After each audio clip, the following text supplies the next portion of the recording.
We had a marathon for our first date. It just kind of kept going. It didn't want it to stop. Yeah. And we were together 3 years before we got engaged. We got married in May of 2018 and then found out we were pregnant like a month later. My pregnancy was pretty uneventful. It was Monday night, and something hurt.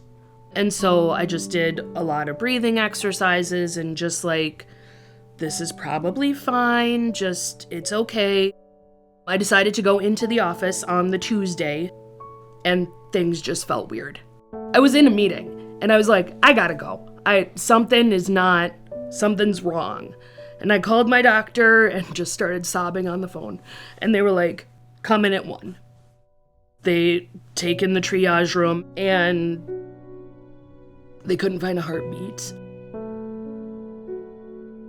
I had been with her for a lot of her OBGYN visits, and it was always very easy on the ultrasound for them to find Natalie. And this time they had a lot of difficulty, so I knew it was a pretty serious situation.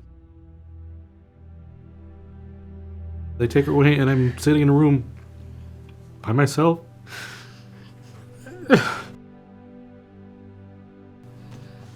And I don't know if I'm going to get to see either of them ever again.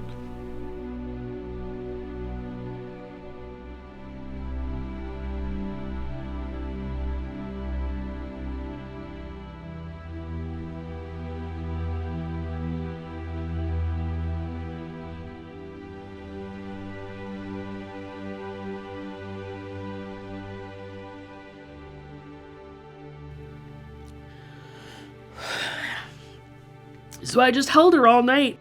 And then in the middle of the night, I could feel her moving. And I was like, Neil, something's happening. Like, she's moving. And one of the NICU nurses came in, and I was like, she's moving. And they were like, she doesn't do that. I'm like, but she is.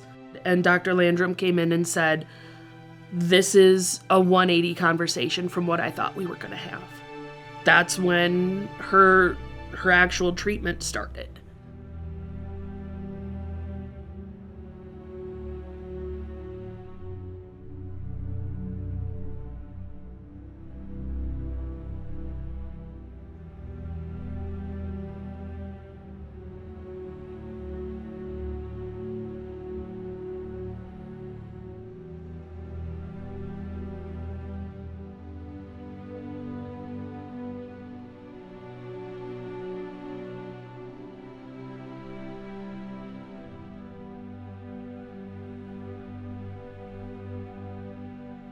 I think what it means to have an inclusive early childhood center is that you have children learning alongside each other, and they're all growing and developing at different trajectories, and they're celebrating the uniqueness of each of themselves and appreciating the differences and the similarities with all the children in the class. Immediately, I knew how special Natalie was. Since August, she's made amazing gains. She's using materials in a different way. Now she's playing with Legos, she's working with snow and polishing things with washcloths and using all different types of materials in the classroom. And I think that is really encouraging her and motivating her to continue to grow and develop.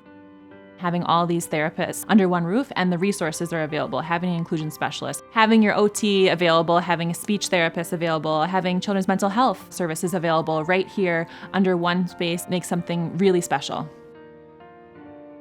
OT has just improved her leaps and bounds. She used to be a person that didn't like to touch things. She didn't like to interact with stuff. She was just kind of content to sit in one place. And at this point, she's moving and she's crawling. She's crawling. She wasn't crawling until she came to St. David's. It's just an incredible amount of improvement since she's been here. And it's been such a short amount of time. We're so happy with her progress. The change is it's indescribable. The field of occupational therapy really focuses on a broad variety of skills that we develop through the lifespan. We define occupation as basically the activities that a child participates in throughout their daily life. And so our focus can be across the field of play, social engagement and development, We work through the ability to develop self-help skills and hygiene tasks, getting dressed and feeding yourself, and being prepared for a learning environment in the classroom. When Natalie started in with the occupational therapy program, her therapy was really focused on broadening her ability to be mobile across all the environments that she needs to navigate. So whether that be the classroom, the halls, within the community, and also just broadening her ability to socially interact. Her mind can be listening and tuning into whatever her peers are doing and her teacher is teaching, rather than focusing so much on her body and giving everything she's got to that muscle work. She is just ready to take on the world now. She's showing so much more of her personality, and she's got her own ideas now. And so that's just really enjoyable to watch her explore and let her body work in coordination with those ideas and have fun and enjoy everything around her. From top to bottom, everyone wants Natalie to succeed, and everyone is working as a team to make sure she can, where it's all communication between therapists and teachers. The therapists are making sure that the teachers are aware of what they're working on in therapy so they can continue to work on that in the classroom. It's good to not be alone. I think anything is possible for her. I think she's just on her own timetable, and it might take her a little bit longer than the average kid, but I'm confident that she's going to get there. I 100% agree. She's going to do her own thing on Natty Time. It just feels like Natty Time has just sped up a bit since we started coming to St. David's, and it's cool.